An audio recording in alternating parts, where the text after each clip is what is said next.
Mich nervt sein Geschnarche immer mehr, aber kann das für ihn eigentlich auch ungesund sein?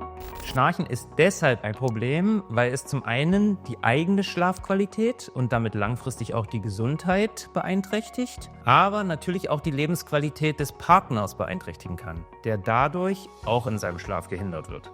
Lautes und regelmäßiges Schnarchen führt zu Schlafmangel, Müdigkeit und verminderter Leistungsfähigkeit. Es kann ernsthaftere Probleme verursachen, wie die sogenannte Schlafapnoe, bei der es zu richtigen, längeren Atemaussetzern kommt. Diese Unterbrechungen der Atmung können langfristig das Risiko für Bluthochdruck, Herz-Kreislauf-Erkrankungen und Schlaganfälle erhöhen.